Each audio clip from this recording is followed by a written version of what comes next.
so to our speaker. So I have a bit of a bias to our speakers today. Ryan and Liz Reeves, they are, Liz is my wife's younger sister, and Ryan is my brother-in-law, and so we're really excited to have them, not just because they're my family, but because they've got a lot of great things they're going to share with you today. And they're in the midst of a startup of their own, building out an app that's doing a lot of great things that they'll share with you.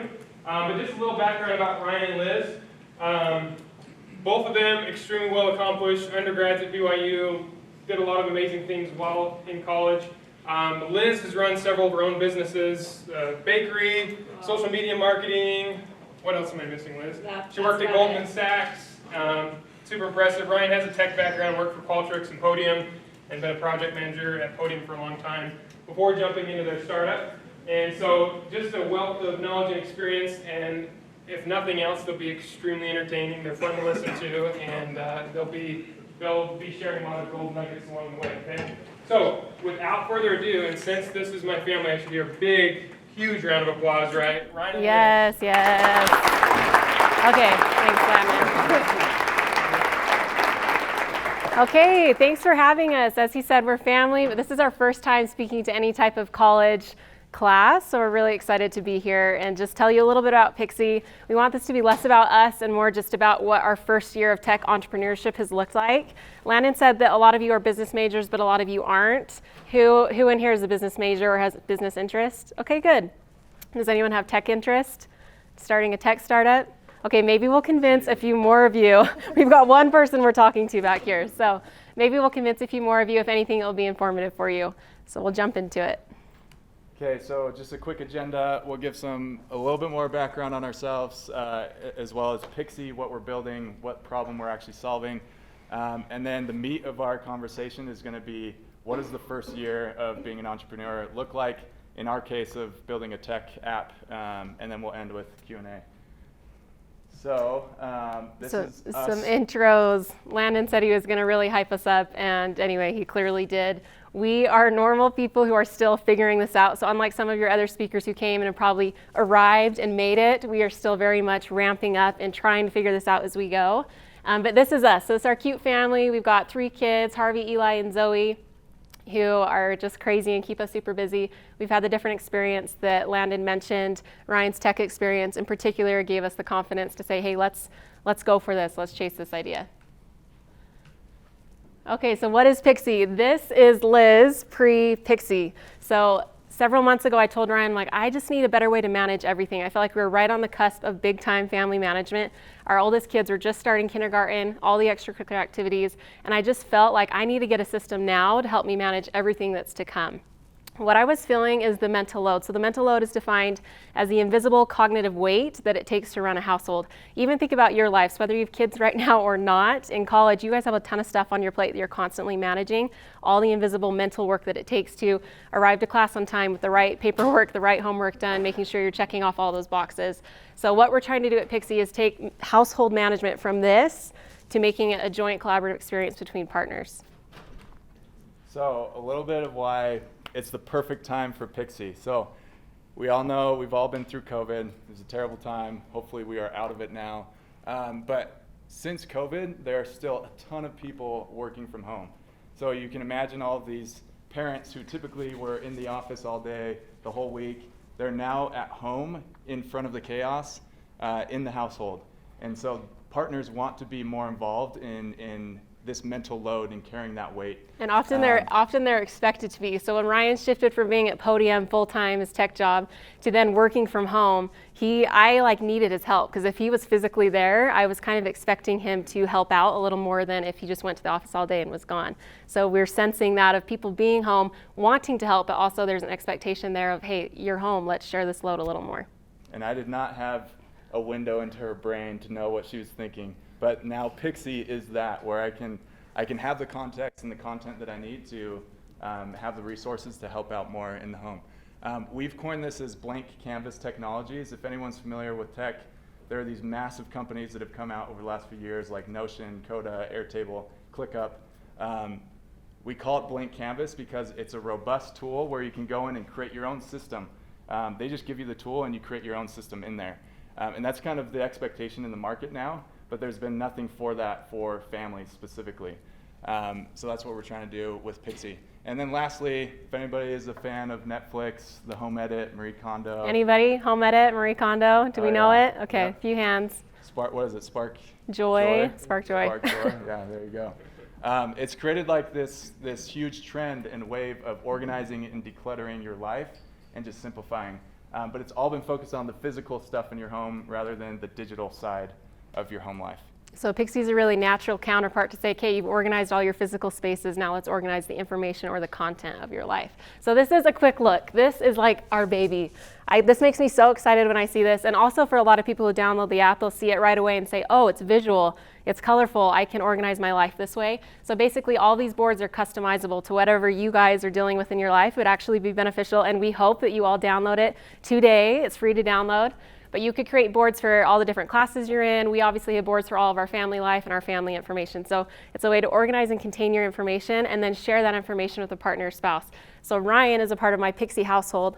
I brain dump all of the stuff that I manage in our family life into Pixie and the boards that I create. And I also brain dump all of my side. And it's this shared filter, and we can actually search the information. So a little anecdote for you. I couldn't make it back to a swim class, and Ryan, I said, hey, you got to take this for me. Can you handle it? He said, sure, no problem. He searched swim on Pixie. Address was there, time was there, everything he needed, and he took the kids without having to come to me. Because typically the mental download would have been like this frantic moment of, Liz, where do I need to go? And I'm searching for the address through my old contacts. And instead of that, he simply went to Pixie, searched swim, pulled up the swim board, and we were off to the races. So there's a little anecdote of the Pixie magic. Okay, so that's it. That's Pixie. We're ultimately on a mission to simplify and improve family life. Like Liz said, you can start to use it before you have a family as well. So we'd love all of you to download it and give us feedback. So jumping into year one, this is the fun stuff. And feel free, we'll take questions at the end, but if there's like a term you don't understand or you just have a burning question, feel free to ask it and we'll take it throughout as well. Okay, next slide. Just really quick for some context. So we're going to break this into quarters of this first year. These are not actual like Q1, Q2, Q3, Q4 of like a real year starting in January. This is when we started our business and we broke it into these different phases. And we're going to call out things that we learned that we wish we could have done differently, as well as like what were some wins, what were things that did go well through this first year. Okay, so backing up is pre-Q1, so we're going to talk about idea generation, idea validation, and eventually taking the plunge. So our idea generation stage actually occurred for like 7 years prior to this. We knew that we had the passion for entrepreneurship, and often we'd have conversations like every single road trip in the car, we were idea generating with each other. Often me being the optimist and like the uber passionate go-getter would throw out these ideas to Ryan, and he as the realist would be like, no, it's never going to work. And I was like, just go for one of them. Well, this is the picture of the ride where we idealized Pixie, and it came to be, and Ryan actually jumped on board with this one, felt like it had enough merit to go for it. So after this, actually during this car ride, when we landed on this idea of Pixie, Liz started like blasting out texts to close family and friends. She started Marco Poloing a bunch of people, asking if this was actually a problem and if we were onto something. And we got some pretty good initial validation, which was exciting.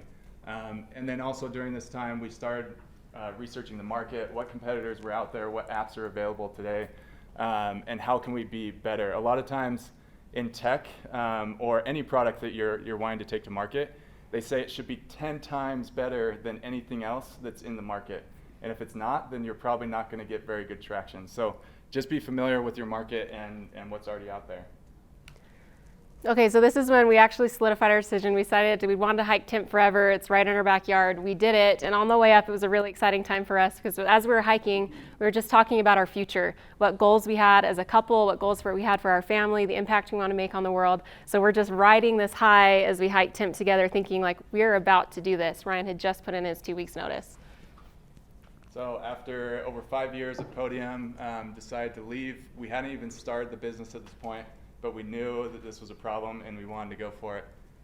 So left and we got to work. This is us sitting at our kitchen table at 11:05 at night. We were still really in the honeymoon phase despite how I look in this photo. We were very excited still at this point. We wanted to use this photo because it is tiring, and the only time that we really had to work on Pixie was after our kids were in bed, so we'd stay up late in the night working at our kitchen table, getting Pixie going.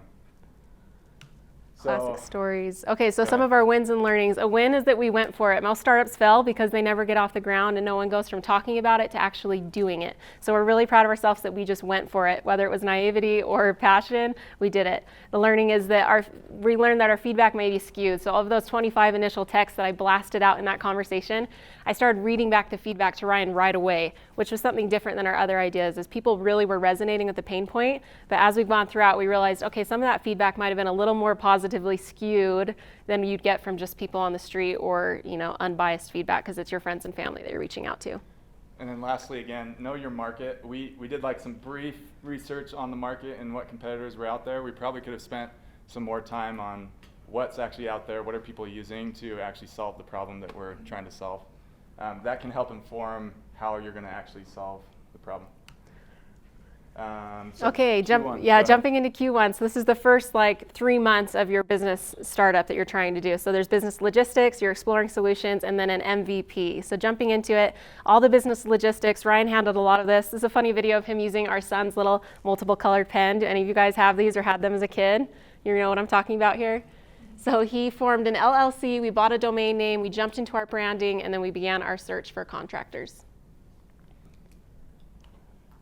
So we want to help you guys are probably really familiar with a lot of these, but just to paint the picture of starting a business is actually pretty easy as far as the logistics go.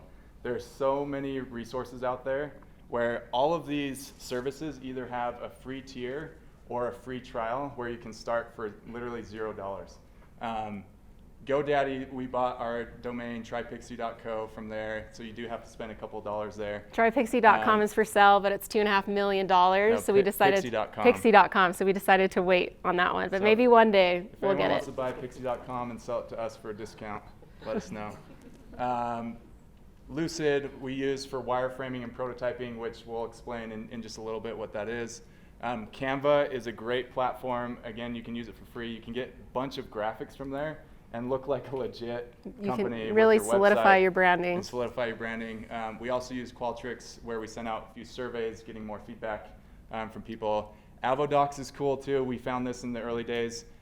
You get templated legal documents for your terms and conditions and privacy policies. Again, all for free. And then we started messaging through Slack. So it sounds like what Landon was saying is you guys have this competition coming up. This would be write these down, take a picture of this, because this would be a great place to start for getting your business ideas going. Some of the logistics no one really tells you about or you don't think about. Okay, and then we explored solutions. So there's a story here with this first quote. Have you guys heard of Notion? Anyone familiar with Notion? So it is a $10 billion company as of a year ago. So who knows what their valuation is now. They were founded in 2015, and by 2016, they're at the end of their angel money runway. So they were running out of money. They were faced with the option of, hey, we either disband and get new jobs, or we decide to pivot and find a new direction. So the quote their founder said about that experience is, we focused too much on what we wanted to bring to the world. We needed to pay attention to what the world wanted from us. So the moral here is, don't be so in love with your own solution, your own idea of what you're trying to do. Instead, hone in on the problem and the pain point and what the world wants from you, and be humble enough and flexible enough to pivot to that and let go of what your mind is telling you needs to happen. And then lastly, iterate and ideate as much as you can before actually building. It's no secret that coding and developing software is very expensive. And so you want to do as much of that as you can on paper or on the screen before you actually get to the building stage. So this is wireframing and prototyping. This is like a pre-design phase where you basically have a blueprint of different user flows and different features that would be in your app. Again, we did this on Lucid Chart for free, and we just started showing people these wireframes and just said, is this something that would actually solve your problem? Is there anything in here that's missing, or are there things that you would change? This is like a super important, informative time to, again, put some definition around your solution and make sure that it's actually solving the problem that you want to solve. Is this new information to you guys? Are you learning things about tech that you didn't know? Yes? Okay, hopefully. Okay, so what is an MVP? Not most valuable player. For those who are in tech, you know that it means minimum viable product. I didn't know this before, but luckily Ryan has tech background, tech experience, so he's educated me on this. It is the most basic offering that allows you to begin to validate your assumptions. And so basically, I had this idea for Pixie in the car that I'm messaging my friends, and I'm like, and it's gonna be, imagining it to be a custom house. I'm like, it's gonna be 4 levels, and it's gonna be 7,000 square feet, and it's gonna have marble, you know, like listing all these amazing things that Pixie was going to be able to do. But what I was explaining is Pixie 5.0, like 5 years down the road. So Ryan really had to educate me and say, hey, Liz, we got to really scope down and scale back what you want. We're going to be focusing on like a 1-bedroom, 1-bath, running water, maybe electricity. Like that's what we're going with for an MVP, just to validate your ideas before you spend all that money, get all the way out there and realize like, hey, wait, I didn't actually want the 7,000 square foot house and neither does anybody else. So you start with something small and then you go from there. And it's important to know this doesn't even have to be a real thing. Like it doesn't even have to be a product, a functioning app. It can just be, again, something to help you validate that you're on the right track and you're solving the right problem. So this is what our MVP looked like. We put together a website, and we had this get early access button where people could sign up and get on our wait list for when we were going to launch our app. Yeah, often your website will be your first MVP. That's your basic product where you're throwing this idea, this concept out into the world, and you're saying to anybody who might find it or stumble across it, are you interested in learning more? And that right there is your first indicator of like, yeah, people actually will go with this. And we started to promote this just on social media. So we quickly took to social media, to Instagram, TikTok, and we just started talking about the idea and the problem and just see who was interested. And so we were directing all these people to our website. They were signing up on our wait list. And it was an exciting time. We didn't even have a product, but we knew that we were onto something because people were signing up. So some Q1 wins and learnings. So we moved fast. This was like really important for us as we were getting started. I had just left my job, didn't have a salary for our home, and we knew we wanted to move quickly and get this out.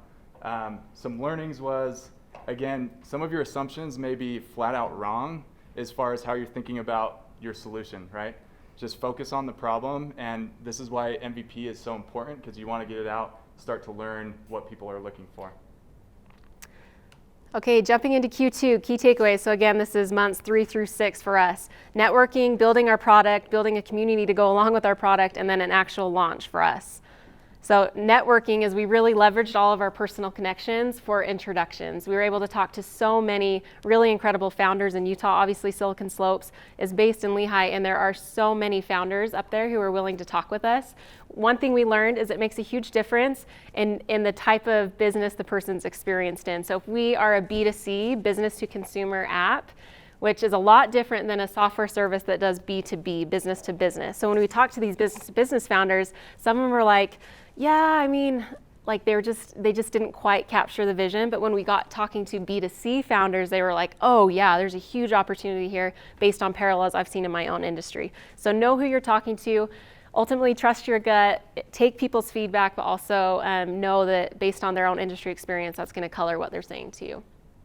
And then we also pitched VCs at this point because they reached out to us once we posted on social media and LinkedIn without us even knowing if we wanted to raise money, but it still was an informative part of the process, making those introductions and starting to get our feet in the grounds of Silicon Slope and understanding some of the different dynamics.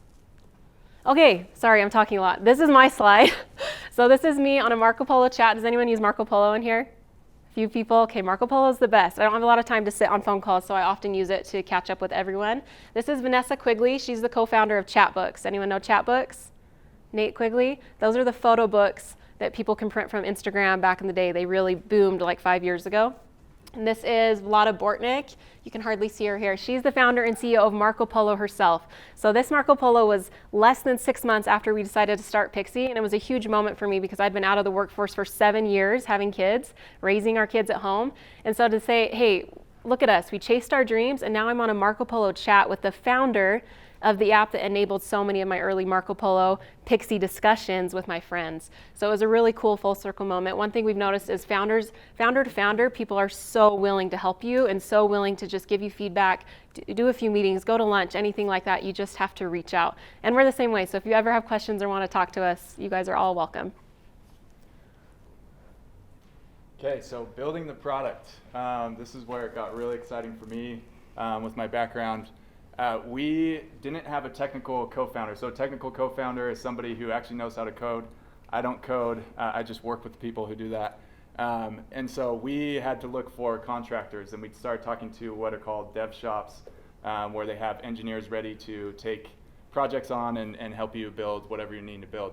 So we ended up going with somebody who was local. They were a little bit more expensive, but they were way more involved, responsive, and we knew that they were going to help us build faster. And then we had a freelance UX UI designer who I'd worked with before, who was willing to work with us and helped us get it off the ground. Just know that when people say it's going to take longer and cost a lot more than you think it will, it is true. It will. Budget, budget, budget. Just make sure that you're prepared for that. Okay, so this is us building our community. Huge part of consumer products. If you're wanting to sell a physical product or a software, an app, whatever it is, you have to have a community because they are your sales force. You don't hire sales reps. Your people have to be so converted to your product that then they want to evangelize it to all of their friends and family. So before we even had a product, we worked on building this community on Instagram, TikTok, social media, where we tried to provide value in the form of educational things. We tried to establish ourselves as the expert in family organization and management. We also updated on the upcoming launch and asked for feedback. Okay, January, we were, what is this, like 5 months into it? 5 months into it, we were ready for our early access launch, is what we call it, which we had a test flight, if anyone's familiar with iOS app. Anyway, we had the app available where we could give it to people, and the goal was just to get real people on there and start getting real feedback and find bugs and iron out bugs. At this point, it was seriously terrible. It was awful. Like the custom house was like an outhouse. It was so bad, but we still were so stoked because we brought this thing to life. So this was an important time because when it's in your hands as a consumer and you're actually like using it, the feedback that you get is so much different than just talking like hypothetical solutions. But when they can actually see it and feel it, you get such different feedback. So move fast, get it out, get real people on it. Okay, launch day, we were super excited. As you can see, the Slack message from Ryan, we were like, full send. We finally are here. Let's send it to our wait list, which had grown to about 450 people at this time. So we sent it and we launched the next day. And on that same day, our app crashed. It literally crashed and burned. Like within a couple hours, we had several hundred downloads and it just tanked. And we were so stressed. This is a screenshot of Ryan messaging our development team. They were so stressed because they're like, we honestly don't know, Ryan and Liz, like what is happening. And for us, we're like, we just burned our entire savings on an app that doesn't work. Are you kidding me? I was super frustrated. My stress was level 10. Ryan's stress was level 10 trying to solve this. And this went on for 4 days. So you can imagine that we're just like stressed out of our minds. We're like, this isn't working. And there's people that are trying to use it. They're trying to create accounts. But the moral of the story is after 4 days, they fixed it and our app has substantially improved since then. So the moral of the story is that the worst probably will happen in entrepreneurship, but it's not the end of the world. You just keep going, you get through it, and stuff improves. So along with that, again, we were moving quickly. We launched our app within like 3 months of starting building, which was pretty exciting for us. You don't know what you don't know. We had no idea that our app was going to crash, that it wouldn't be able to load. But the fact that we got it out there, we were able to learn so much faster, and our app has been so much better since then.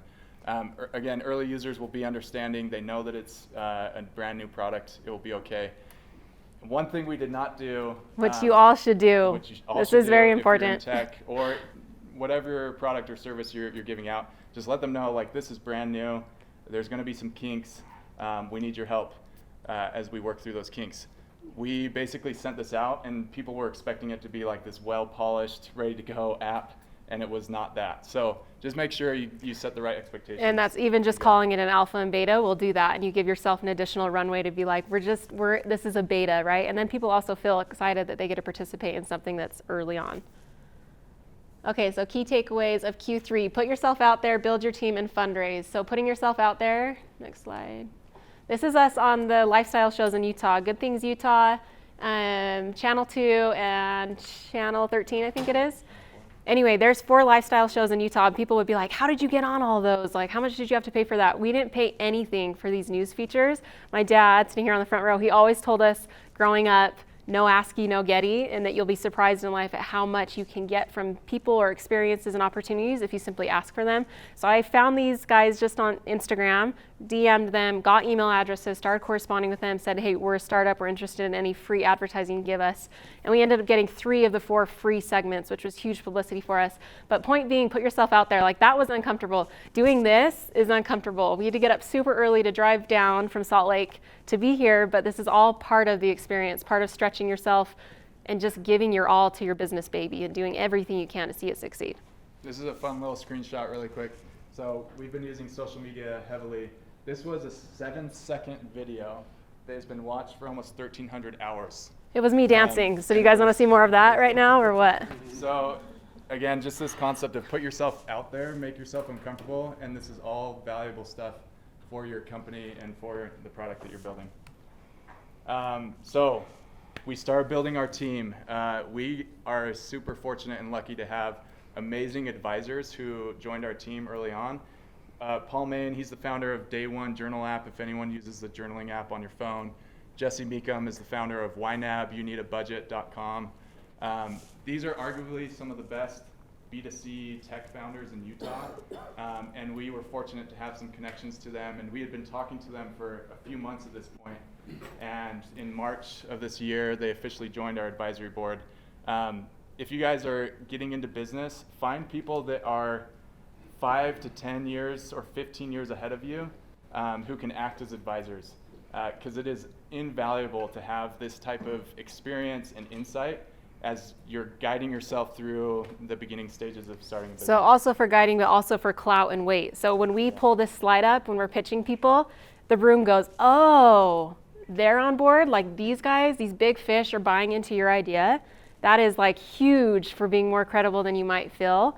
And the specifics of this arrangement was we exchanged equity to them in return for being able to advertise that they're on our board, leveraging their advice on a long-term extended relationship. So what it looked like for us is giving each of these guys 1% of Pixie vested over a time period in order to have this type of relationship and officially put them on their board. So in case you're looking to put together a board, that's something you do. You give up equity in exchange for their expertise. Okay, you go for this one. Yeah, so We've got 10 minutes. We got a boogie. Okay, so we hired our first employee back in April. Jay Kassler, we brought him on as our official technical co-founder. We actually tried to bring him on just as like our first hire engineer. He said no to us twice until we finally were like, hey, we know that we need Jake. He's the right person for the job. And so we ended up giving him a co-founder position with us. So as you're building out your team, as you start hiring, just know what's the type of person you're hiring or what type of person do you need on your team. If it's a co-founder, you're going to be giving up a lot more equity and typically maybe less salary. 30%. We're giving you guys like the real numbers Yeah, that we didn't know that we were like trying to understand. Yeah, so for us, Ryan's a partner, I'm a partner, Jake's a partner. So for us, it was 30%. But somewhere in that ballpark to say like we're giving you a seat at the table versus a first hire. Go ahead, what should be? A first hire could be like anywhere from like 5%, maybe like 3 to 5% of your equity of your company. So co-founder is a big deal. And make sure you're getting the right person. So what we look for when we're looking to hire somebody is, first off, do you actually like them? Like, can you see yourself in the trenches every day of your startup, being able to work together, staying positive, and having, motivating each other. Second thing that's maybe almost as important as the first one is, are they passionate about the problem that you're solving? If they're not, if they're just like, oh, a startup sounds cool, I want to join a startup, they may not make it. So find somebody who is passionate about your problem and want to be a part of it. And then experience is important. Obviously, they need the experience to be able to handle it. And then equity and salary, make sure that you know how to negotiate that. There's a whole bunch of resources online of how to negotiate equity and salary. Lastly, just be persistent and go with your gut. Again, Jake said no to us twice, but we knew that he was the right man for the job, so we got him on board. Okay, this is us talking about fundraising. This is us pitching an angel investor. So fundraising, this is going to be a lot of heavy info for you, but if you're ever in a position where you need to fundraise, this will be helpful for you. So institutional raise versus bootstrap, which means either you're paying for it out of your savings or you're going with like a friends and family round and getting funding from your friends and family. So the question to ask yourself is, what type of business am I trying to raise? Am I building a rocket ship that's going to be the next unicorn worth like $1 billion? Then you need rocket fuel to get there. That's what VC funds are. It's rocket fuel for a rocket ship. If you're not trying to build that company, if you want to have a little more control, if you're trying to pay the path to profitability first, then you're going to go with that instead, with friends and family or with your own bootstrapping, where you have a little more control and it's a less high pressure thing. Ryan came from Podium, which is literally a unicorn. If you guys don't know about it, it was like the golden child of Silicon Slopes for a long time. Still is in some ways. So he saw that world firsthand and was like, I don't know if I want that pressure for me personally and for our family. Like, I don't know if we want to jump on that treadmill yet, because once you start the VC route, you can't get off that treadmill, or very rarely. It's very hard to, because you're locked into raising future and future rounds, just trying to get profitable. And so that's something that we thought about a lot, but we decided to ultimately go friends and family. One thing to note that they say, if you are doing VC money, VCs want you to either raise or don't kind of raise. If you're kind of raising and not sure of yourself, that's really off-putting to VCs. So either commit to it when you're ready for it, or don't. If you do commit to it, you're going to want to bundle all of your VC meetings within 3 weeks of each other, so that you get feedback from them all at the same time, and you can evaluate all their offers at the same time and not leave anyone hanging. So yeah, we went the friends and family route, which was awesome for us. We closed it a few months ago, and it's given us a nice runway. This can be stressful too, because this is money from people that you deeply care about. This is literally friends and family that you're taking money from. So just be aware of that. It also takes longer, because you're dealing with individuals and asking for their money. It took us 3 months to close our round. So just be ready for that as well. Also lots of legal work, dealing with individuals. And just know that, like, when you're dealing with friends and family, they may not be familiar with tech or your market, or there may be a variety of reasons why they say no to you, and that's okay. You're going to get a bunch of no's. When that happens, ask for feedback. That's like the most important thing, because you're going to be adjusting and refining your pitch, whether it's to VCs or to angels or friends and family. Super important. All along the way. Okay, quick win is we got our first money. So from idea to payment was under 6 months for us, which we were like stoked about, because we felt like that was really just huge validation. Those first dollars are big. A learning is that our initial wave of support had crested at this point, and truly your initial wave of support is often friends and family, which means they aren't really your true audience. So they're going to be hyped for you. They're going to ride this wave up to your launch, and then you're going to feel a little bit of an isolation and a drop that comes after that as you try to find your real people and your real audience. Okay, last quarter. So this is just over the last few months. We've been continuing to build our product. We'll talk a little bit about metrics. And then lastly, remember your why. So this is a screenshot of our app in the App Store. This is our version history. You can see that we aim to have a new release, a new version, at least once a week, if not a couple times a week. So we're trying to move super fast, add new features, add new value. As you're doing that, it's easy to get distracted by like the shiny new features or objects or things that some users have said that they wanted, but not everybody wants it. So make sure that you really focus on the main problem that you're solving. Go back to like why you started your business, and don't get distracted by those things. So we talk a lot about going deep before going broad, meaning like continue to go on that main problem before you start adding a whole bunch of other stuff. Because it gets really noisy if you have like 5 different products that you're trying to, get the market to attach to.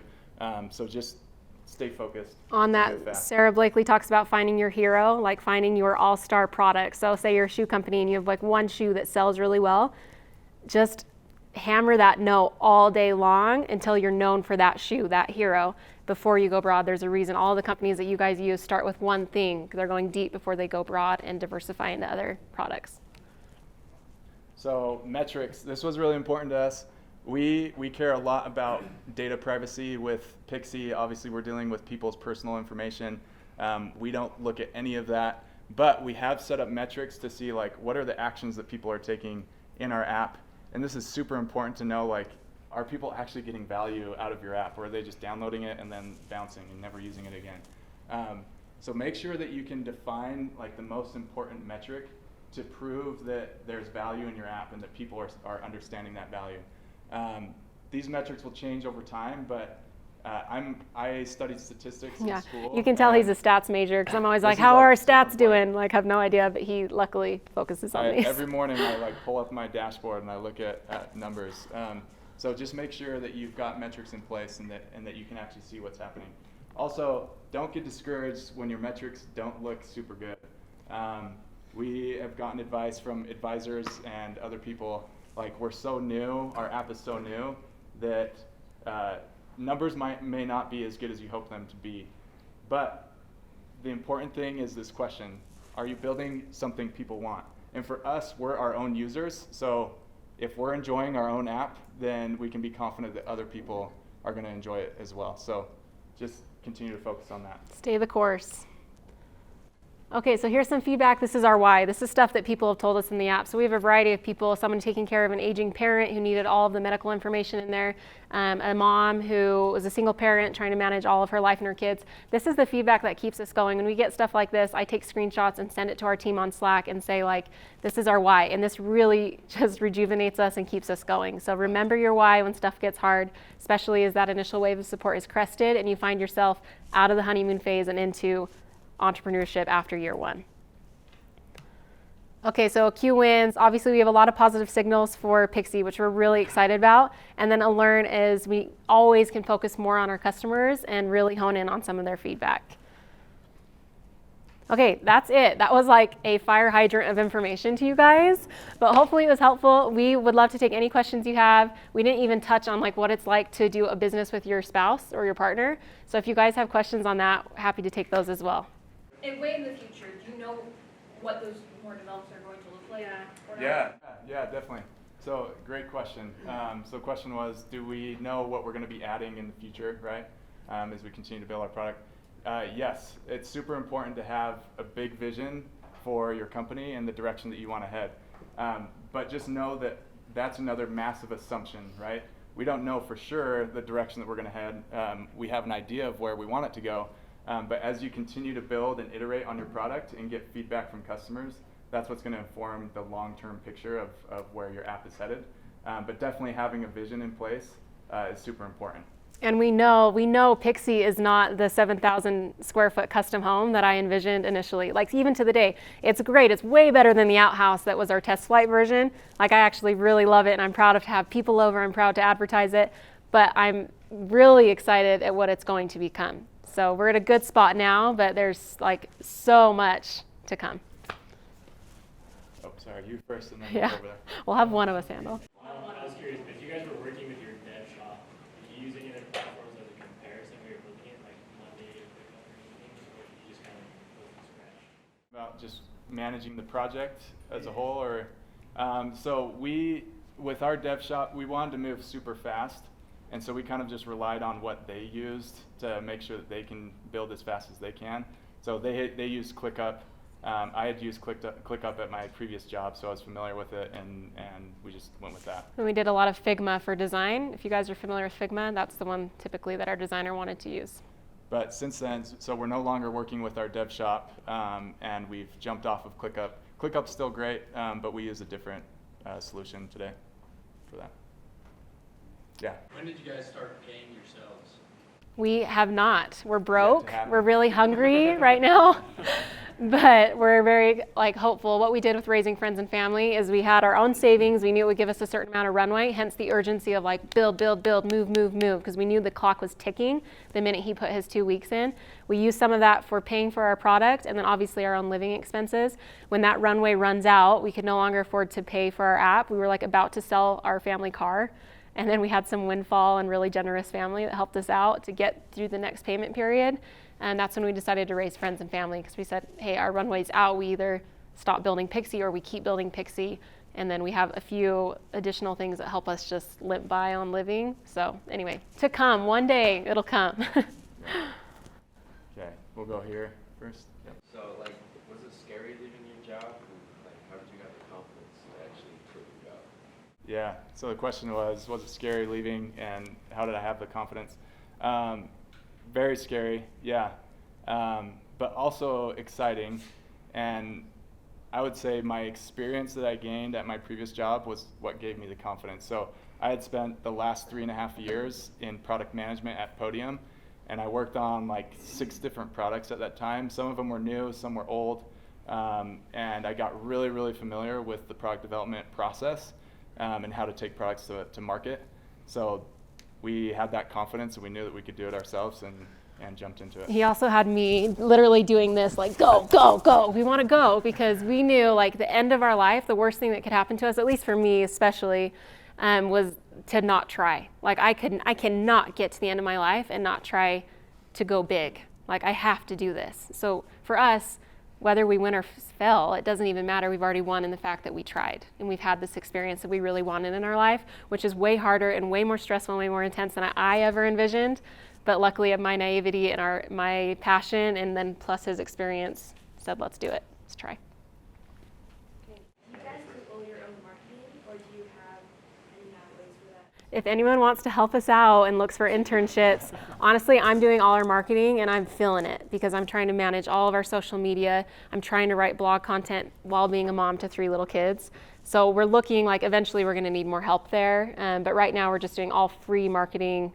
Lots of reels of me making fun of myself, but you got to do what you got to do. So yeah, just me right now. Yeah, and I would also say really quick, we've been focusing on building the product this year, and we've done a bunch of social media, and we're continuing to do that, but we haven't spent any time on like blog posts and advertisement and anything like that, just because we want to refine our product before we like really go Take to it to the masses. Next. Okay, really quick before here, I think I saw a Was hand over her, here. yeah. Okay. Well, 2 questions. Yeah. Is it available on both iOS and Android? iOS and Android. Yep. Do you handle like the 2 different coding sets for that? Yeah, good question. So how do you handle 2 different platforms, iOS and Android? If I were to go back, I would actually probably just start with one of those, just for simplicity reasons. If people are familiar, you have to submit, every time you're coming up with a new version, you have to submit it to the App Store and to the Google Play Store to be reviewed by their team and approved. And a lot of times it gets rejected because there's a bug or there's some issue or it's against some of their terms and conditions, whatever. So it's a big process. As far as what we use, so there's certain coding languages that allows for cross-platform is what it's called, where you can basically use your same code base for both iOS and Android. There's a few tweaks you have to make for each platform, but it's almost the same code base. So we use what's called React Native that allows for that to happen. So good question. You had a second question? So it's software as a service. How do you get people to pay for it? Because you said it's free to download. Yeah. Is it like a pro version or a premium?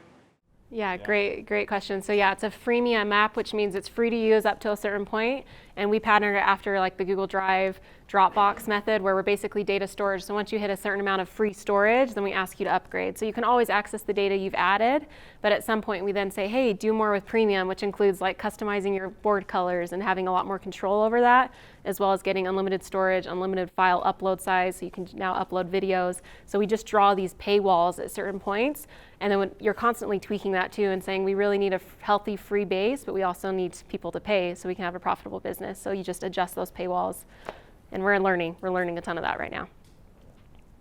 Okay, there was another question over here. Was there? No? Okay, where else? I saw more hands going up.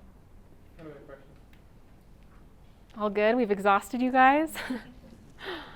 Yeah. You kind of touched on it earlier that but your like spouse and a partnership, and how does that kind of play into your business? How's that affected your relationship as you've been making this product?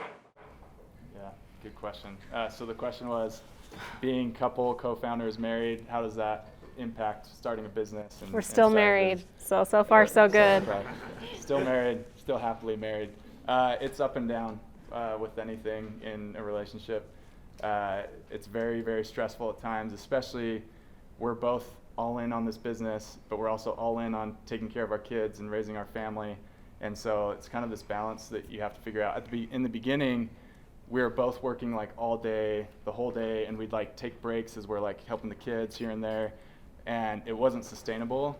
So we've actually gone back to a more traditional model where she's mostly with the kids during the day, but also working here and there while like nap time or which school which time. also is my choice. So obviously you guys can guess, like I've got big business ambitions, but ultimately like I really do want to be with my kids and prioritize the stage with them. So that was my choice to say, let's go back to this more traditional workday approach. He's just working in the basement, and then I jump down anytime kids are at preschool.